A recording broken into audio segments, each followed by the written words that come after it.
From Live Consulting, this is Cannabis Business Minds with your hosts, Kristen Yoder and Simone Simaluka-Radzins. All right, so for today's show, we're really focusing, it's just Chris and I on today's show, and we're really focusing on operations. It's just been the theme, it seems like, of 2017. We're launching our operational assessments. We've been helping clients improving their operations. And it's just one of the main things that we've been seeing. I just released an article with Cannabis Business Executive about like 4 things that are really issues for when a company passes that startup phase and is actually operating. And it's all centered around operations. Exactly. And just for the record, we're not launching operational assessments. We're launching a refined methodology that we have used from multiple companies that we want to roll out and really focus, make that our bread and butter. Well, and it's so funny because, so Kristen and I, we've teamed up almost 6 months ago now, and our whole background is that we come from operations. And yeah. It's exactly. So unique, though, because you come from cannabis operations, and I come from corporate operations. And they both have the same exact issues, which is what we want to cover on today's episode. I thought she was totally out of my league, being from the corporate world and formally trained CPA, etc. But when we were sharing war stories about the different situations we've been through and the different companies that we've worked with, we realized that poor operational strategy or lack of communication between executives, management, and employees, or poor systems implementation, technology implementation not being used correctly, etc. We found that cannabis or not, operations is operations is operations. 100%. And it's really through our methodology that operations are underneath 4 pillars. And those 4 pillars really relate to people, systems, strategy, and a lot of the time, especially in this case, it's inventory. Inventory is huge. Yes. It is the basis of your company. It has the most movement, and for any company that sells anything, it's money. Every single piece is money, and it's so easy to lose pieces. Yeah, like the whole concept of shrinkage in inventory and just like poor inventory management. But I think that's where we should probably begin this discussion along that, right? So, from your experience, you ran a dispensary, you've overseen supply chain management, a huge manufacturing edible company. I've dealt with inventory through working in this industry and through, auditing a ton of companies in the retail sector and manufacturing sector. But what do you think the main issue is with them managing their inventory? The first thing I think when it comes to managing inventory and having worked in California this entire time is there's no regulation. And by that, there's no requirement for a company to invest in an ERP or to invest in any sort of technology to help it out. Or they use QuickBooks, but they're not using it for inventory purposes. Or they hire people that have never had an inventory job, have never had to do a physical count or recognize the value of a blind count, or having someone checking in on their inventory levels. And inventory isn't just about what you have in stock. It's your purchasing, it's your selling, it's everything involved in the supply chain. Basically, it's the movement of your products. And I think some people, God, I hope that we're not glazing people's eyes over when we're talking about inventory. But I think when I think about the cannabis industry, and I always think about it as a supply chain. It starts with cultivation, where it's this little seedling, and then it grows into something more, and then it's blooming, and then you dry and you trim it, right? And then that's good. And so that in itself is inventory for a cultivator.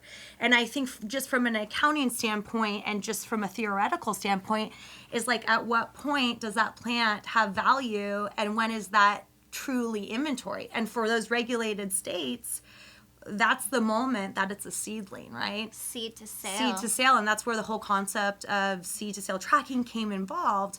But so I think that cultivators have different inventory management problems the manufacturers, right? Absolutely. And completely different than retailers. And I don't know, from your experience, like, I don't really think the mismanagement of inventory is at cultivation.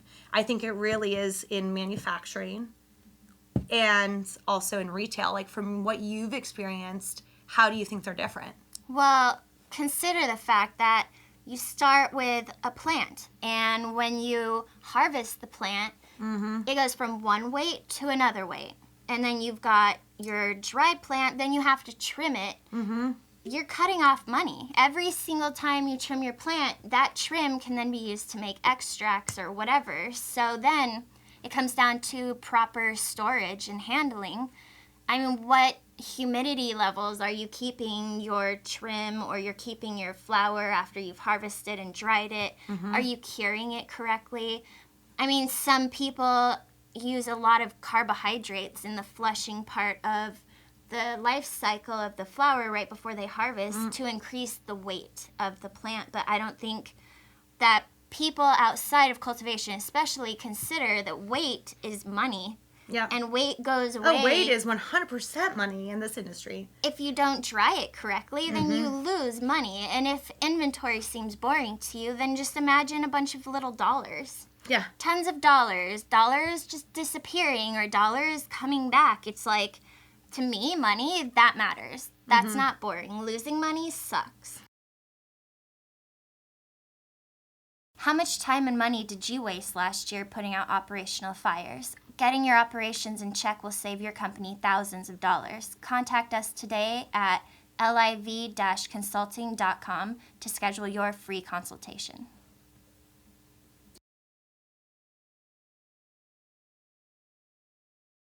And this is beyond a penny. This is to the 5th decimal point, and where you realize the importance of having the correct unit of measure is if you're doing a monthly physical count, and especially for ingredients. It is a nightmare to do counts in kitchens. Things get wasted. I mean, you have some batter that's left on the pan that doesn't get counted if you didn't have the right unit of measure. Every month, you're going to be trying to figure out, like, where is the stuff going? And it might not be lost, and it might be lost, but how do you even know if you've got the incorrect unit of measure? Yep. And so I'm just imagining a listener, maybe my mom's even listening right now. She's like, I don't get what they're talking about. So I think the key takeaway before we actually get into our break is going to be really understanding, okay, how can you take away what we just were explaining, unit of measure, whatever. It's understanding your supply chain, right? It's making sure from an accounting perspective, you've got, purchase orders, that those are entered incorrectly into your accounting system, that you're able to monitor and track all of that. And then, as Kristen mentioned, it's about, counting your inventory. It's about what a blind inventory count is versus an actual count. It's really making sure that somebody independent is counting exactly what's there in terms of work in progress, in terms of raw material, in terms of finished product and packaging. This is detailed. We should probably write a blog post a little bit more about it. Absolutely. But I mean, so from a manufacturing point, that's probably the biggest. Yeah, definitely. And you can also work with your ingredient suppliers. I mean, unlike the cannabis industry, even in regulated states, they have to have a certificate of analysis before they send you any ingredients, because you need to be able to trace all of your ingredients back. That if you had someone become ill or whatever, these companies are used to creating traceability. Yeah. So maybe you don't understand. Ask your suppliers. You're their customer, not vice versa. Absolutely. Okay, before we move on from the inventory as one of the pillars of operational excellence, what's like one key takeaway or piece of advice from your experience that you would tell somebody to consider that's, well, like, hey, I want to improve my operations. How can I better my inventory? The importance of a monthly count, a physical count, and making it a blind count, meaning you don't have any numbers to work off of. You go, you do your count, and then you go to your accounting system or whatever where the inventory is, and you compare the two. And when you have discrepancies between those two, you have to go back to each one of those ingredients and audit it. Yep. But if you're not doing a physical count, how do you know? You don't know. You don't know what you don't know. And if you don't do a physical count, weekly or monthly and you do it quarterly, you are way far out when it comes to auditing and trying to figure out where these shrinkages coming from. Because it could be from employees, it could be from just poor, inaccurate record keeping. And it doesn't even have to be shrinkage. Sometimes you might have something, you'll have more of something than you do in your system. Explain that. Exactly. Right? Yeah. No, totally. So that was like one of the pillars. So that pillar really is, I mean, we focus on inventory, but it's really process, right? So we look at, your operational excellence around every process, but we've just seen that we're really focused solely on inventory, because if you can't manage your inventory in this industry, wow, it's going to be very hard for you to be viable for a long time. And if you're out of compliance. Wait till you get audited. Exactly, and you're out of compliance. Yeah, and one other thing about inventory is inventory needs to specifically be the responsibility or, of one or two or several people, but that is their responsibility and they are held accountable. Because if everybody is supposed to be keeping track of inventory, nobody's keeping track of inventory. No, totally. Yeah. All right, so then the next pillar. Though, also I would like to say in regards to inventory with flower, for instance, in California, there's the mountain pound versus an actual pound. So 448 grams for a pound of flower in California. A pound is 453.59237 grams. Down to the decimal. Yeah, well, you're going to need to know that when you become regulated. Yeah.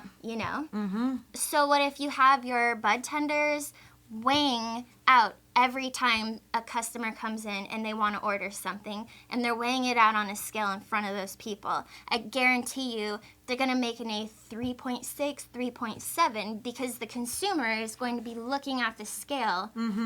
They're going to be like, oh, those stems or the shake or whatever, and can you give me that bud, etc. I mean, 0.1 gram, that adds up throughout the day. Is. And then how do you rectify it? And question to our listeners, like, if you're interested, go and post into our LinkedIn group, Cannabis Business Minds, like, what do you prefer as, a retail customer? Like, would you prefer, because we foresee it going into a prepackaged, type of environment. A lot of our clients are trying to get to that way. We see farms being branded more and all of that. But as a consumer, is that something that you would like or dislike? And, from each state, how's that different? And I just remembered one other example people need to keep in mind is when you're working with an extract to do your edible manufacturing. Generally, when you receive it, it still needs to be decarboxylated. What's that mean to those people who are like, what's that mean? So there's THCA, which when the cannabis is growing, in order to activate the THC into THC, when you smoke it, it's that heat, and that changes the THCA into THC, which is the active state. Well, in an edible, because you're not lighting it yourself, you have to activate the concentrate to put into your edibles. So when you do that, you lose a specific amount of weight from when you first bought it. But not only that, it doesn't even matter about the weight, it comes down to the potency. So then you have to convert the weight of your concentrate into how many milligrams of active THC are you working with. That's so complicated. Yeah, there's a lot of ways for your inventory to get off, and concentrate, extract, whatever. Alone, that's $10 a gram, $7 a gram, and it's sticky. So maybe you've got like 1 or 2 grams stuck to the bowl that it came to you on, and then how much you lost. What if you overcooked it? Then you're losing more, or you're destroying the THC and turning it into CBD.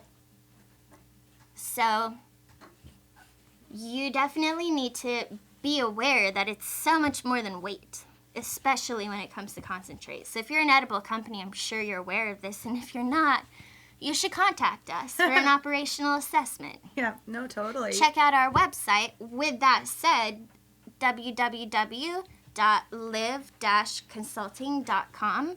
Also, if you're an edible company that's doing it right and you want to sponsor this show, reach out to us at info@live-consulting.com. Yeah. Well, I mean, we're really trying to engage a little bit more our listeners in all of this. I mean, because we are going about it from ways that we've been able to help our clients and try to give some tips. But really, if you're listening and you have a suggestion or you think you have a best practice that you want to share, we'd love to, put you on the show or read a little bit about, what you have to offer. So as Kristen mentioned, like definitely shoot us an email and then our LinkedIn group. But yeah, I mean, inventory to me is just so significant as it relates to this industry. But before we go to the other 3 pillars, I mean, I just want to mention it's all processes, right? So, I mean, that's talking about cash management, fixed assets, how you recognize revenue, how you manage your inventory, your equity. It's like if you think about your entire business and you nail it down by the different processes, purchasing and payables, it's everything. You need to have something refined that you are reviewing on a constant and continual basis to make sure that it's good. And with that said, a lot of these cannabis businesses think that they're like the first type of business out there, but no, it's called supply chain management. Yep. This is a very established methodology that's used in every sort of industry out there. Because like with inventory, there's also the purchasing. There's reorder points, anticipating when you're going to run out of something. These are all important to keep in mind. And I think, our methodology focuses around, like, what's the root cause of this problem, right? Like, why are people having an issue with inventory management? And that probably gets us to the next few pillars. To me, I mean, I don't know, Kristen, I don't know, what do you think the root cause is of poor inventory management? I don't want to say people first, because I don't think it's people's fault if they don't know what their job is or what they're supposed to be doing. I also think that it's a process. It's a system issue. Exactly. So it's so crazy how I think our methodology works is that they're all interrelated, right? So there's a root cause of inventory management that's directly probably related to is the system working, the technology, right? So that's one of our pillars. And are the people understanding what they're supposed to be doing, and are they accountable? And were the people that were hired for the position that are doing their job qualified? Do they know what they're doing? Do they have any sort of training? Do you offer them training? Do they have any sort of support? Yeah, and so that's what we do for people management, which is our next pillar. But right now, we're going to take a break from one of our sponsors. When was the last time you examined the health of your company? Visit our website at liv-consulting.com to learn more about how an operational assessment can increase your revenue today.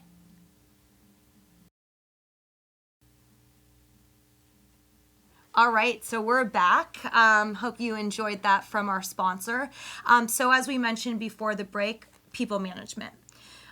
So one of the things that we got from our very, very different backgrounds was one very similar thing, and it was the RACI chart. I couldn't believe that you knew about it. Yes, RACI, which is R-A-C as in cat, I, and that stands for responsible, accountable, consulted, and informed, yes. And I've never met a company that's used this before, but I've never met a company that couldn't benefit massively by this. Because what you do is you look at all of the tasks that need to be done, and you have all of the employees that are there. You need to think, who is responsible for handling this task? Who is held accountable for that task? It's not always the same person. Generally, the person accountable is the manager of the person that's responsible. But also, who needs to be consulted when there's an issue with the task? And who needs to be kept informed if there's an issue? It's so important because so many employees don't even know who to ask when they have a question, nor do they know who knows in the company what to do. I mean, this whole concept of corporate governance and really defining roles and responsibilities for everybody in the company is something that so many of us fail to do. And I realize, though, I mean, as a startup, as us running our own company and also consulting, I understand. I mean, it's very hard when you are running at 150 miles per hour and you're trying to meet sales objectives and you're trying to push your product and you're trying to, wear many hats as a business owner. But notwithstanding, like maybe if it's just two people, you don't need to have a RACI. But the moment that you add on people that are helping you accomplish the same goal, which will probably be your company mission and why you even exist, that's when you really need to start really defining this, because it's going to help you really with your strategy. I mean, we even talked about it today, like, okay, let's make sure that our roles and responsibilities as business partners are easily defined and that they're different, because if we're doing the same thing, we're not really accomplishing our end goal. Exactly. It's so important for people to know what their job is. I've yet to go to a company or to have worked with a company where each person that got hired had established roles and responsibilities given to them upon being hired.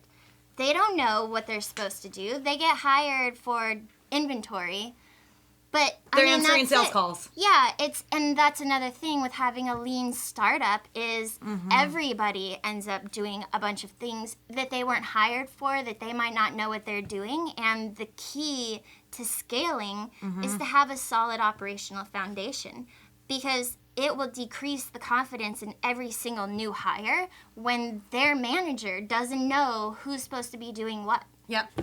Well, it's really interesting. I've actually been seeing it evolve in some companies where it was the startup and it was so creative and everybody loved what they were doing. And then the company gets bigger, right? They get more clients. It becomes more corporate. And the people that were originally there, maybe they actually still understand their roles and responsibilities. And maybe it's even been niched out a little bit more, but then they're feeling like this corporate beast. They don't like it. What attracted them first, that initial creativity, probably to get them so big, is now gone. So it's so interesting. See, I haven't seen that, where people might think like, oh, corporate, whatever, but I find that anybody and everybody enjoys a little structure, because if you don't know what you're supposed to be doing, progress stops. So when you're growing and you've got to start training people, it is so helpful. It takes so much stress off of you when you actually have a process to teach them, so that you can scale and that you're not compounding these operational inefficiencies until you've got a huge company where you're completely putting out fires 24/7. You're making the money. You're making a ton of money, but your bottom line could be way bigger because of that. How much are you spending on inefficiencies? And how many people are you hiring and you're not even using them to the best of their ability? That's money lost. Okay, so before we move on to our next pillar, let's think about what can we recommend? I recommend standard operating procedures, and they're painful. I have yet to meet anyone who enjoys making a standard operating procedure, but one of my favorite quotes by the esteemed Dr. Deming is, if you can't explain what you're doing in a process, you don't know what you're doing. Oh my God, that is so true. It really is. And like, it doesn't need to be so daunting. Like I mean, from working in internal operations, especially for public companies, they have a lot of crazy controls that I would never even want in our company, right? But because of Sarbanes-Oxley, all of the frauds with the Enron, WorldComs, whatever, they're mandated to do so by the government. And that's like, oh, I need to have a written approval for this. But there is so much importance to having that structure, to having those processes, to having an approval in place, and having, a purchase order and all of that. So it's very true. It's like, as Kristen mentioned, you have to define your process. I think my key takeaway, though, for those people that are wanting to figure out how they could, strengthen that one pillar, which is people, I would say go look at, do an inventory of your people and understand what are they doing, and ask them what do you think your roles and responsibilities are. Huge. If you just did that. Question. Yes. Questions. They're so helpful. Oh, questions are everything. Like, if you can. At the same time, it is so much easier when you have an objective third party questioning all of your employees. Yeah. Because employees are not going to be forthcoming with the corporate or the executive people or the people they don't feel relate to them whatsoever. Unless it's already been instilled in the culture. And so if you're starting out and if you are, thinking about starting a business, right, and you're listening to this, then utilize this and start building that tone at the top. Like you created your company mission, your company goals, and start instilling like meeting times, best practices, and checking in with your employees. Transparency.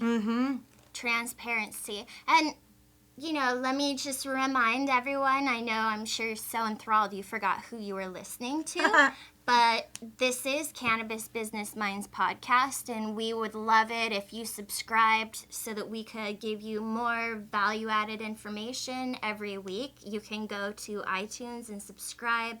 You can go to our website, liv-consulting.com/podcast, and you will find all the information that we have given you now, as well as our archive of all our past episodes. Absolutely. I know we're giving you a lot of call to actions, but hopefully it can actually help you with your business, because that's why you're listening. Yeah. Yes. No, totally. But it was funny.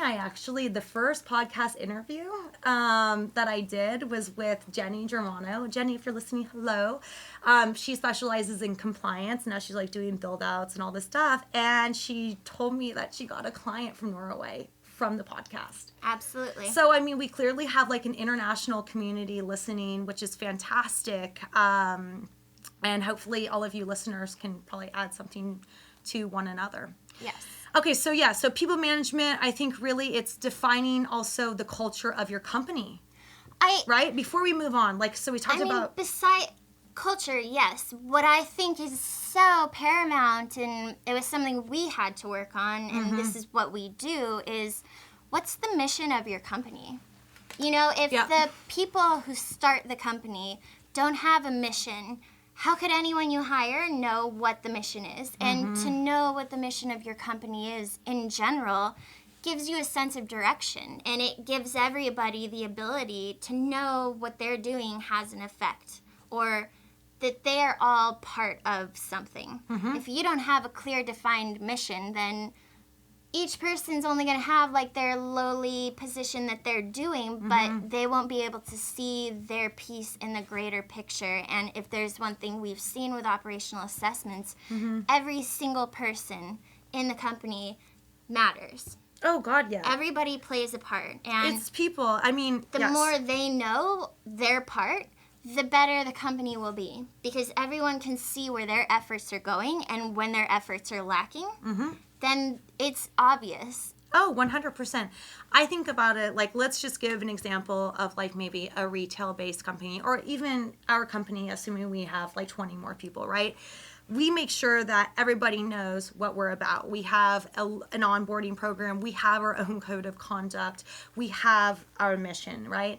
And we want everyone to know what we're doing. So if we have an employee that is at a mixer or at a regulatory meeting and they're like, oh, who do you work with? Or who do you work for? Oh, I'm part of Liv Consulting.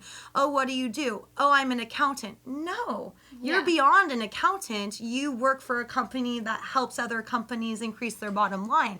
So it's very important as you build and grow your business that you get everybody on board in your company on that mission. We all want to feel important. We all want to feel important, and it's so crazy because the cost of a disgruntled employee... in the cannabis industry. Especially in this industry, it's insane. I think we talked about it in our first podcast, but the raids that have happened... in California specifically. Yeah, a lot of them have been related to disgruntled 98% disgruntled employee. This is why it's important to hire good people in the first place, because, get the best people on board first. It's still federally illegal to do this, but even in a gray state like California, all they have to do is go tell the police some lie about your company and your location is blown, whatever. Even if you were sticking with the regulations of wherever you're at, they can make up something else, and it's up to the police. You're guilty until proven innocent. Let's be honest. When it comes to code violations, the police don't come in and make sure you're operating correctly before they raid you. I mean, but then this is like, I think the biggest difference between you and I think I think about it just from corporate world, right? Like I think about a disgruntled employee, what can they do? They can be very inefficient. You're paying them for 8 hours. They're doing 1 hour of work, right? You didn't implement performance reviews. You don't have a way to truly fire them if you're not annually assessing their performance.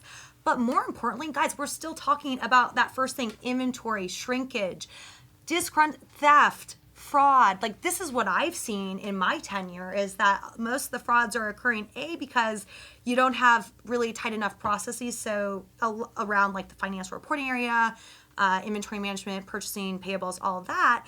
So that disgruntled employee, wow, you pissed off the warehouse manager because you didn't, who knows? I mean, why are people getting pissed off? They're getting upset because of they not feel feeling taken recognized. for granted. Not feeling recognized. Exactly. You're right? They don't even know. I mean, also, a lot of times the employees and the owners don't speak, you know? Yep. And really, it's the employees are your front line They're of your your front line, company. yeah. They mean everything. And if they don't feel heard and they get disgruntled, another thing is, morale.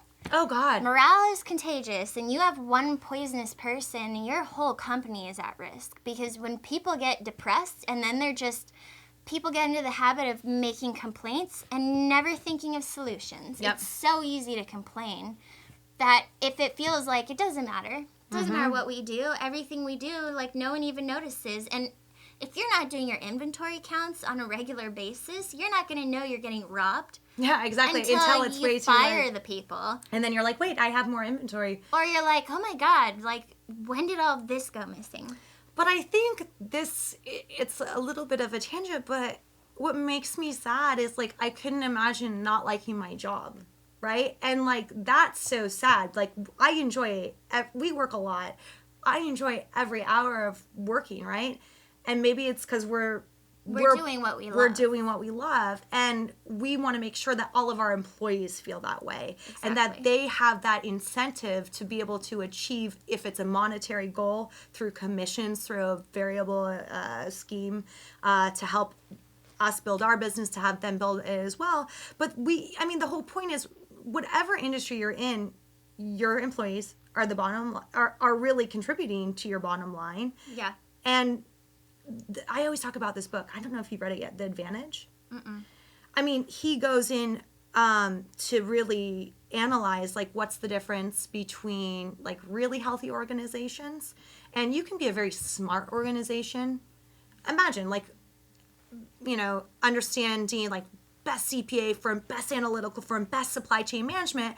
But if the people aren't healthy, that's where the issue is. The culture. And there's politics in it, and it's not healthy, and meetings, nobody listens to the leader. Like, everyone disregards that information. To me, that's the issue. And I've also found just a simple question when you hire someone is, what do you want to do in 5 years? How can we help you achieve what you're looking to do within our organization? Mm-hmm. If people feel like you're invested in them, they will invest in you. Yeah, and I mean, also at that same token, realizing what labor and, what roles maybe are just for 3 years, right? And developing the strategy behind that. Yeah. I think that's it. I mean, I'd love to hear if there's, like, bud tenders listening, like, what do you think your development is? Is it to be the dispensary manager, and then what, right? So it's really developing that clear line. Absolutely. All right. So we talked about process, which was inventory management. We talked about people. What should we do? Systems or strategy? Strategy.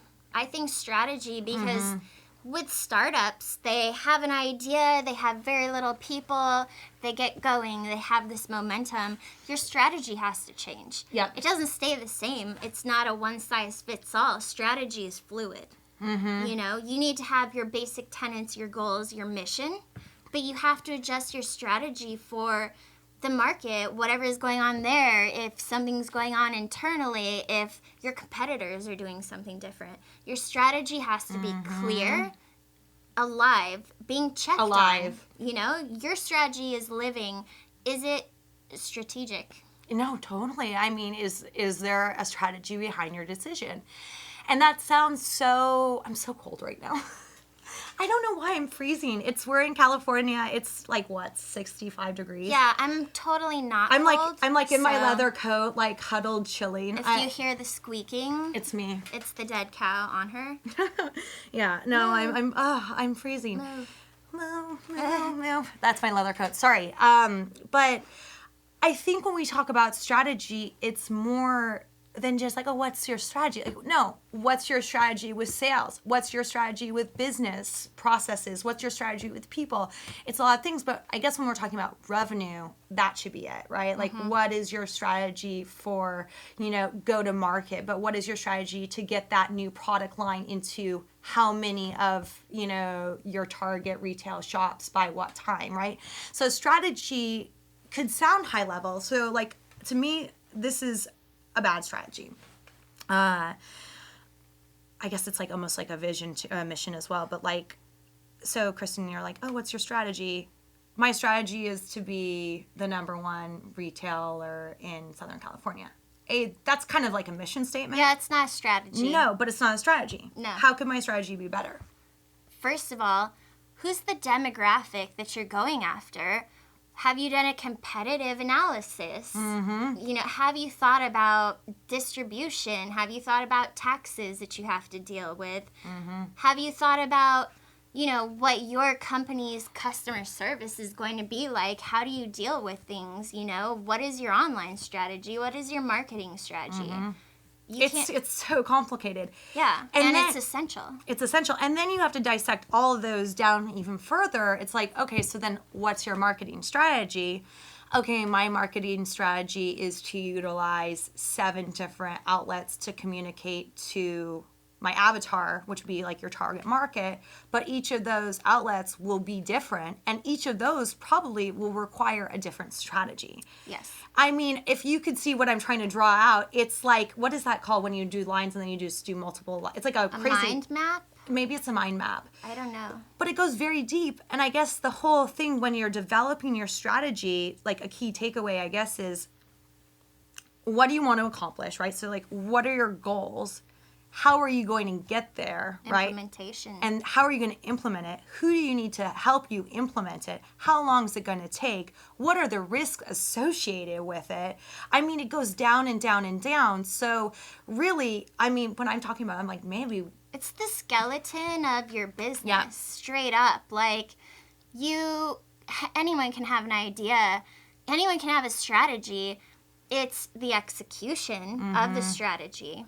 And execution is everything, but if you're executing without a strategy, you're just going to waste a ton of money, time, employees. You're going to drive people crazy. Employees really notice when you don't know what you're doing. Yeah. Because they start, running around in circles, and it doesn't feel good. Well, not only that, but it'll suck up your cash, right? I mean, So then that's, to me, at the very beginning of this conversation, about 80% of startups failing, which apparently, according to Expert Dojo, is 97%, dude. In the cannabis industry.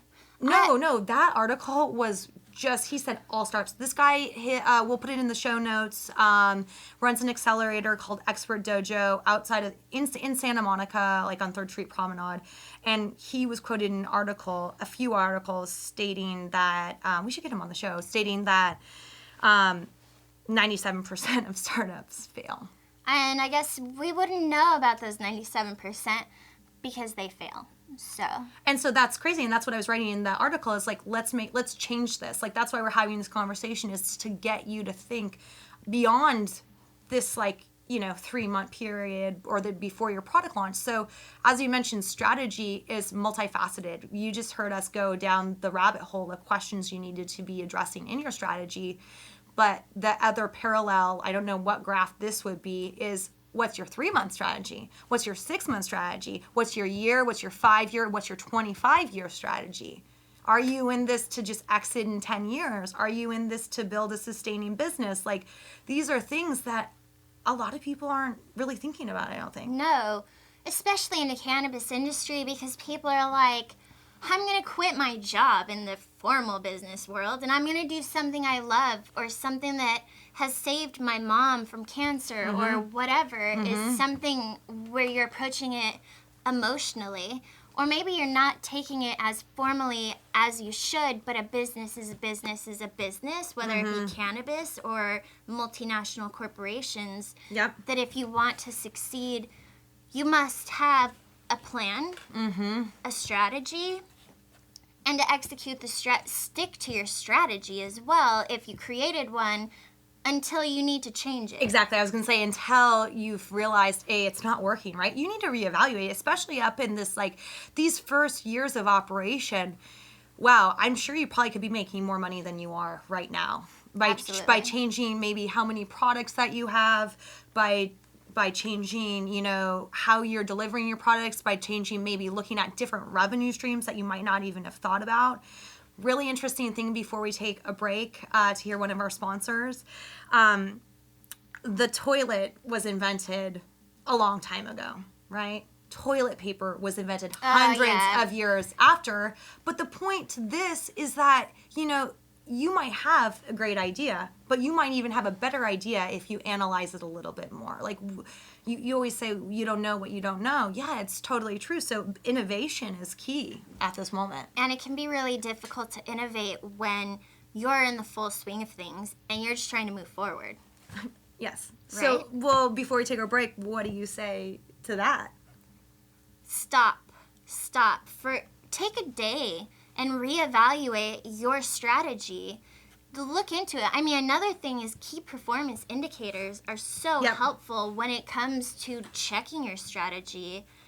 I mean, if you don't have a way to track the effect of your strategy or the results of your strategy, then how do you know where the weakness in your strategy is? Yep, and we'll talk about the key performance indicators right when we get back from our break.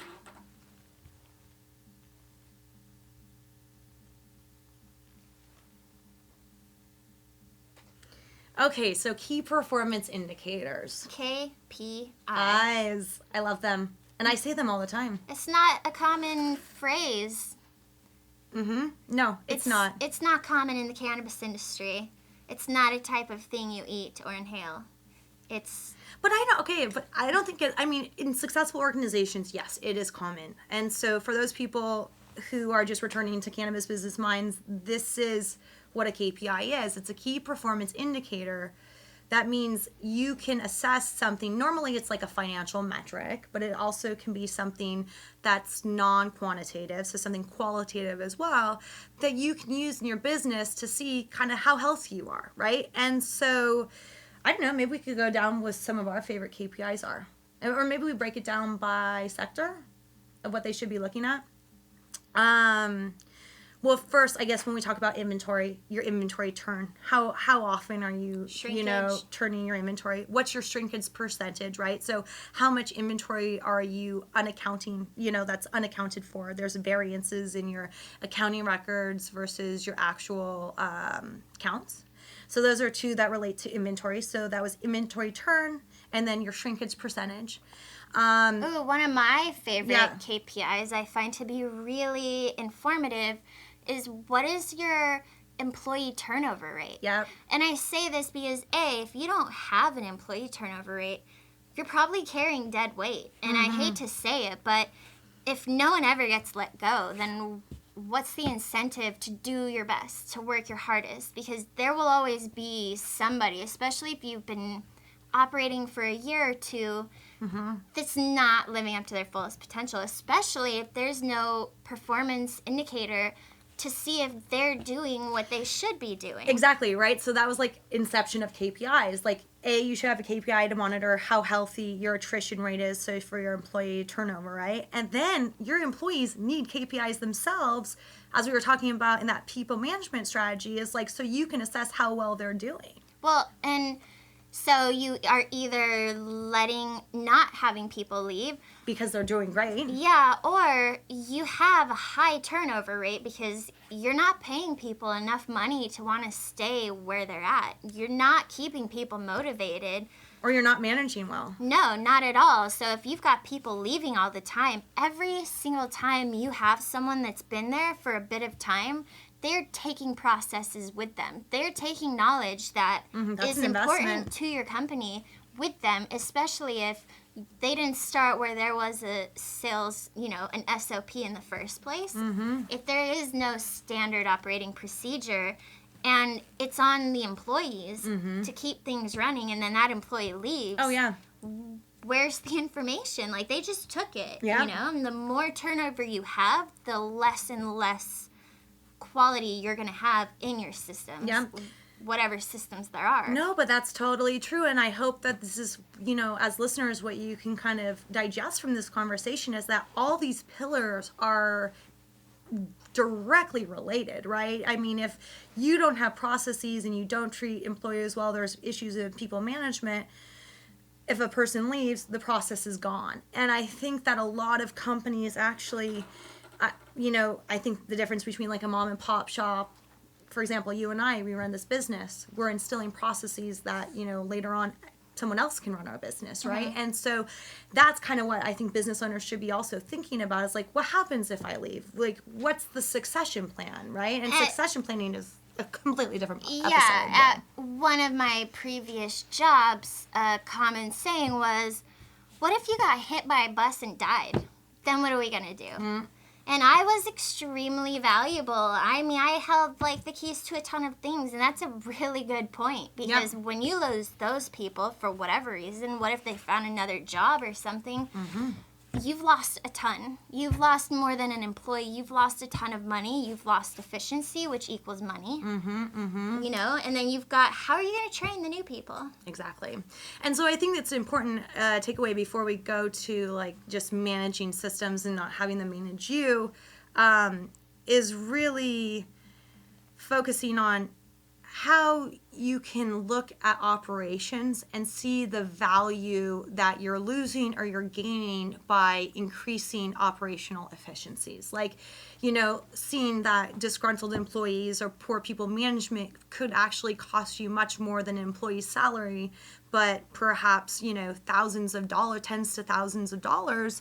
That's where, as a business owner, you really should be focusing on. All right, so the last pillar, technology, systems. Yes, technology, the bane of some people's existences and the backbone of most companies' existences. Yeah, I mean, we saw it, where systems and technologies failed the cannabis industry. MJ Freeway. Yeah. Ouch a lot. Yeah. I mean, people shut down, like, there was a time before MJ Freeway or a POS system was even used. People were able to go on, but when you've got regulations and you're getting audited, like, by the state to the tiniest degree, you have a system go out and you don't have a backup plan? Exactly. Wow. Yep. So, I mean, that's the whole point. And, like, MJ Freeway has, like,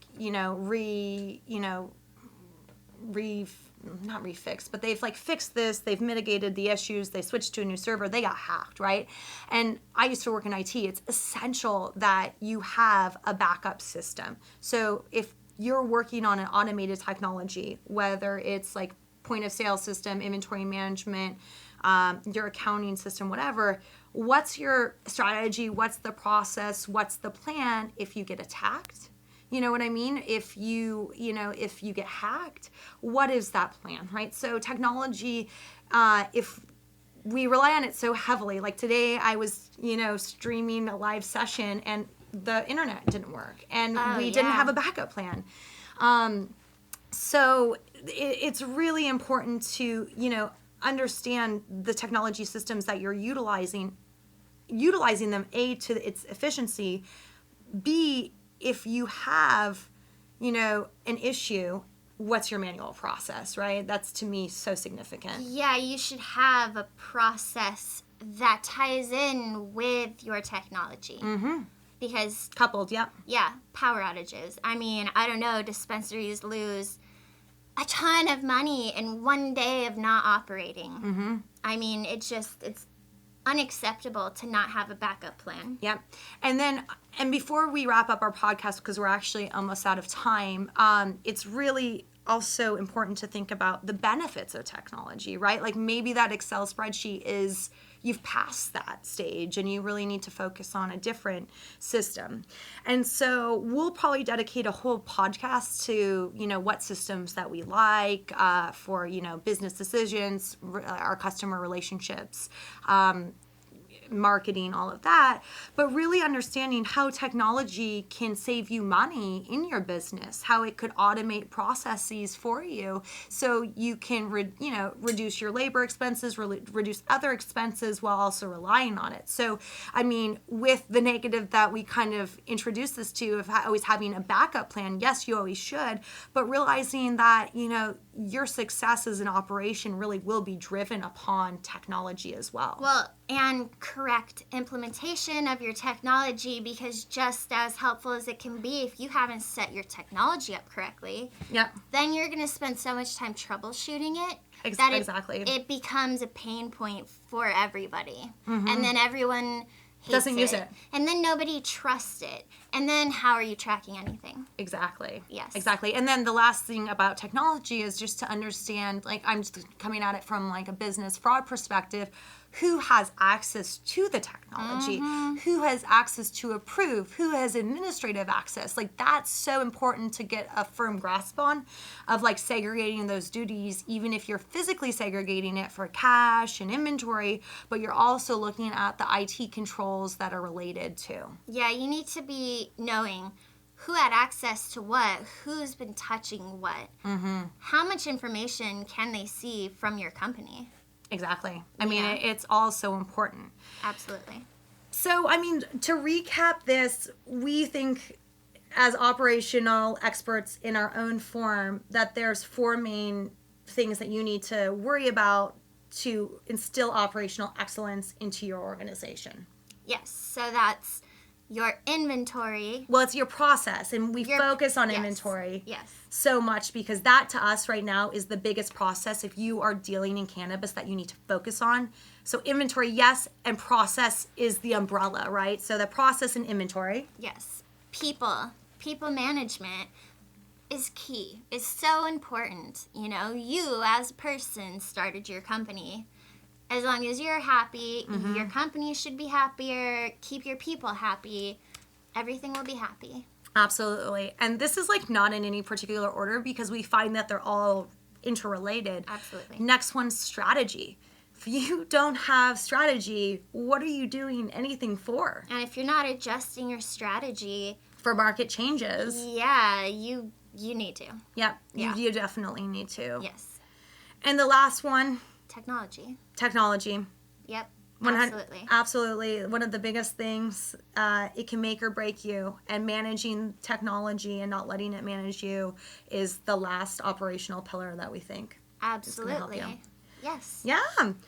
All right. I think that was a great conversation. That was such a good one. Yeah. So guys, thank you so much for tuning in to Cannabis Business Minds. Like, please, we want this to be an open dialogue. If you have any questions, if you have any comments, if you have any tips on operational excellence as we've discussed it, please shoot us a note in our LinkedIn group, Cannabis Business Minds. Look us up on www. I think that was too many W's, liv-consulting.com. And, subscribe to the podcast. Yes. And I know you hear it all the time from any podcast, but please feel free to leave us a review and help bring us more listeners, because the more listeners we have, the more input we have, the more relevant our podcast will be for everybody. Thank you.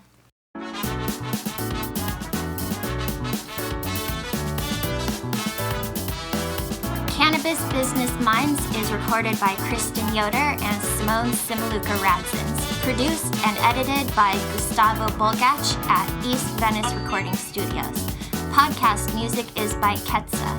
You can find more episodes of the show on our website, liv-consulting.com, and you can subscribe on iTunes or wherever you get your podcasts. Thanks for listening. We'll see you next week.